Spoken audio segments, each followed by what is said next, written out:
and welcome to the stage Shuohan Peng presenting the Global Four-Leaf Clover Crisis.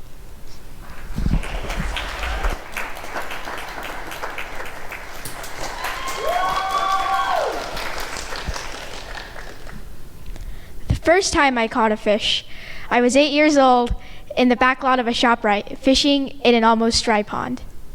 I waddled around in my glow-in-the-dark, light-up, see-from-space Skechers with my Hello Kitty fishing rod and a matching umbrella to boot, because why the heck not?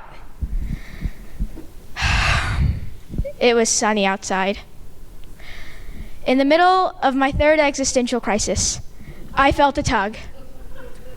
Now, you gotta remember, I was 8 years old.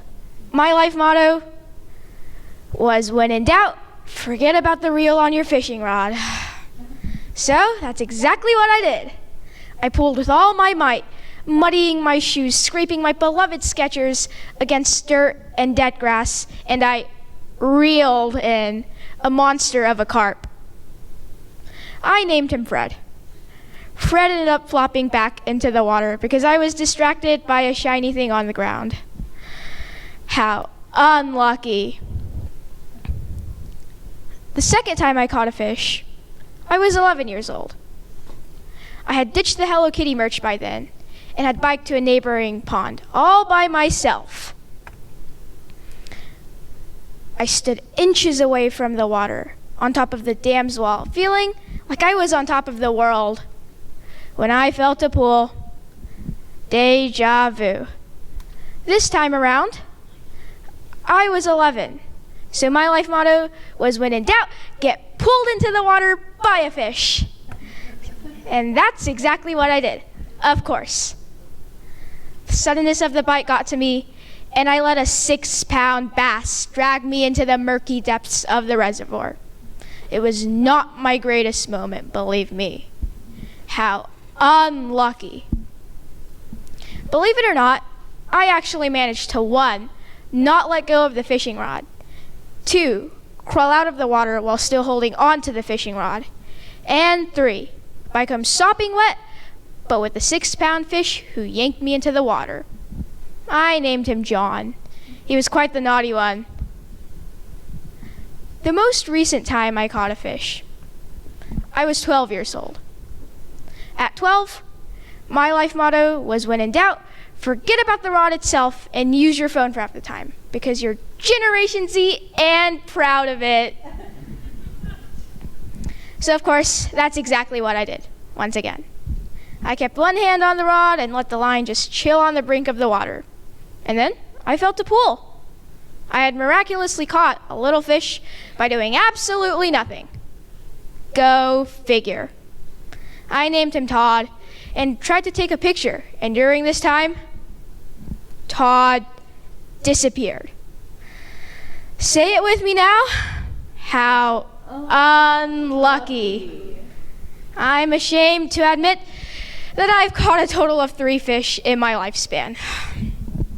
But time and time again, I spend hours upon hours casting and waiting. I test my luck for no apparent gain or reason, continuously coming to the conclusion that I'm just another poor, unfortunate soul. So how do I become lucky? First off, luck is just, as defined by Google, success or failure apparently brought on by random chance rather than through one's own actions. I'm here to talk about whether it truly is determinism, which is when your choices and outcomes are predetermined by the fates, or if we can really create our own luck. To understand luck, you have to get to the root of things. Why do we take risks? Fishing is not the only time I have taken a clear risk. Believe it or not, I have gambled before. Oh yeah, you bet.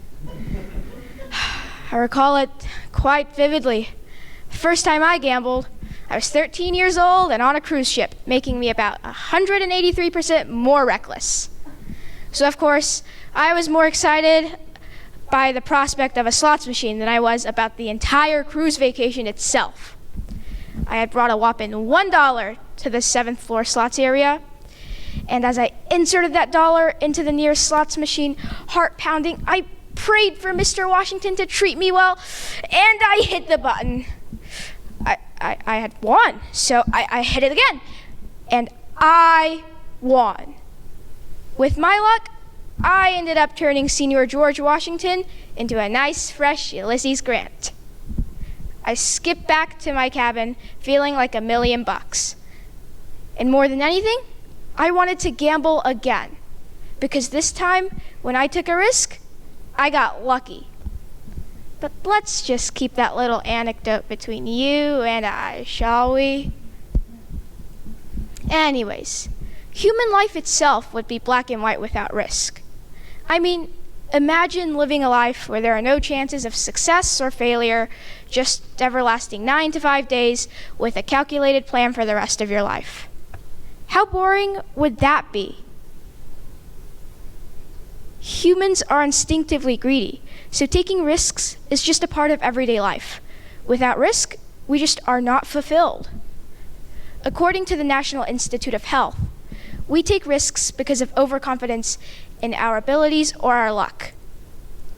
This isn't necessarily a bad thing, because those who tend to be risk takers also reap the reward. And just like risk taking, luck is different for everyone. So my way of interpreting luck probably varies quite a bit from yours. So let's talk about a scientific experiment conducted on luck, because science never lies. Or does it? In a study conducted by Richard Wiseman, 400 people who self-identified as either lucky or unlucky were given the same tests but had very different results. The study concluded that luck isn't because of a random chance or a magical opportunity, but it's rather something you make for yourself. In one experiment, the lucky and unlucky people were told to imagine that they were waiting in line to be served at a bank. Suddenly, an armed robber enters the bank, fires a singular shot, and it hits them in the arm. Those who self-identified as unlucky tended to say that this was enormously unlucky because it was just their bad luck that they were in the bank at the time of the robbery. In contrast, those who self-identified as lucky spontaneously commented on how the situation could have been worse. One participant stated, "It's lucky because he could have been shot in the head. Also, you could sell the story to the news and make some money." So you see, lucky people tend to imagine how situations could be worse. This, in turn, helps them feel better about themselves and their lives. They feel, in a sense, lucky. And in doing so, this keeps their expectations about their future high, which increases the likelihood that they will continue to lead a lucky life. Though both groups recognized the risk, they perceived it differently, with lucky people being optimistic and unlucky people being pessimistic.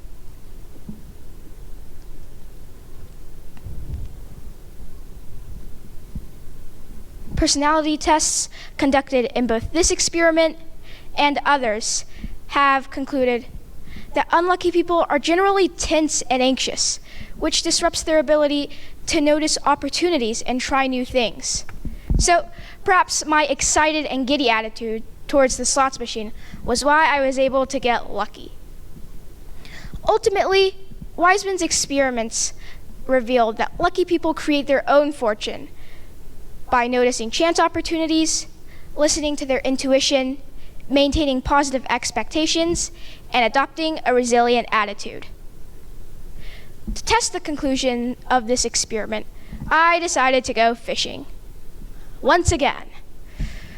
Yes, ladies and gents, I decided to set aside my Generation Z technology, go out and touch grass. In many forms, fishing is just like gambling. You invest a certain amount of money each month and hope that you don't have to live off a ramen noodle budget in college.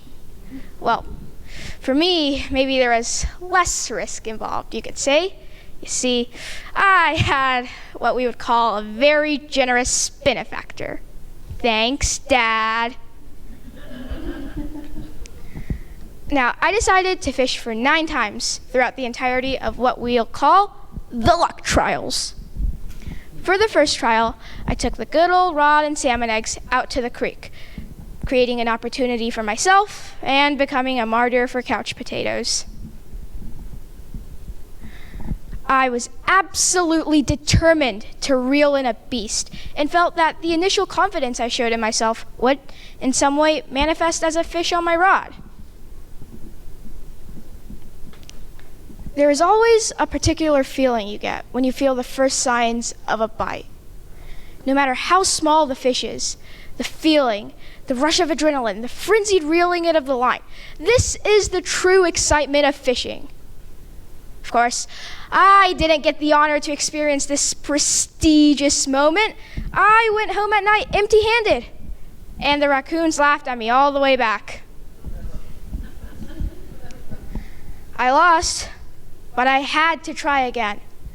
I craved the familiar exhilaration and knew that I would keep fishing, even if only for that feeling.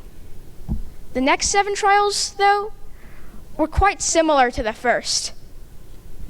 I had a feeling about trial number 9, though, so I convinced my kind screen time monitors to transport me down to the Delaware River. The first cast is always the most special one. You lay your hopes and dreams on it, and the moment you flip the wheel of the handle back after casting your line, you feel the excitement of the full day of fishing ahead of you. The first cast feeling always applies to me. Of course, there's also the 235th cast feeling. That's a familiar one, folks. This is called resilience. And by 4 o'clock on that non-fateful day, I was tired. Tired but hopeful. And somewhere around cast number 956, I felt a tug. And then 2, and then 3, and I reeled like the wind, and then there was nothing. No weight, no feeling, just nothing. I ended up reeling in a single stick that day. I named it Timothy, because why not? It was the only thing I had reeled in. I went into the luck test, pursuing a challenge of my luck and to fuel my crazed gambling addiction. I followed all proven steps to becoming a lucky person, and I failed. Rather miserably, grievously, and not to mention disastrously, I failed. And finally, I was forced to come to terms with the fact that I might just be an unlucky person because I didn't and couldn't summon a single fish for the life of me. In fact, the only thing I was lucky enough to be able to accomplish was delve deeper into my passion of fishing. Gambling. And at this point, everything seemed to point in the direction that I was unlucky. The odds were not ever in my favor, I guess. And so with that, I decided to conduct some additional research on luck, finding that evidence led me to believe that luck is just a number, a statistic, and a probability. I interviewed statistician Eric Fontes on his thoughts on luck. Hearing from a statistician really changed the way I perceive luck. Mr. Fontes said that luck is complicated because it relies on the theoretical and expected outcomes of the event, but statistical events can be unpredictable in the short term. Sometimes, when the expected outcome is favorable and an uncommon one occurs, it is deemed to be bad luck for an individual. Generally, he noted, luck implies that the result was somewhat different from what was expected when you look at the statistics and probability of the event occurring. The theoretical and expected probabilities can be estimated through thousands of simulations, and then the actual result can be calculated to determine if the event was lucky or unlucky. In the end, luck is just another number. We mere mortals are too weak to harness the luck. Luck can be calculated, and in math terms, it simply is just the unfavorable statistic. That positive mindset stuff was a bunch of baloney. The people in Wiseman's experiments had the circumstances that they did because of a number with a percentage sign after it. So, Google was right after all, because as referring back to the definition of luck, It just isn't really impacted by your actions, including your mindset and outlook. Let's continue to embrace our lucky charms and superstitions for the heck of it. Take risks, enjoy life, but always remember that it's pure random chance that will allow you to win the lottery. And math. Yep, your middle school math teacher was right. Math can be found everywhere. Unfortunately, math does play a large role. I never thought I would be saying this, but in the end, math is what makes the difference between a good day and a day so bad you wished you'd stayed in bed. And if all else fails, just blame it on the alignment of the planets, because let's face it, folks, Mercury is always in retrograde when things go wrong. Thank you.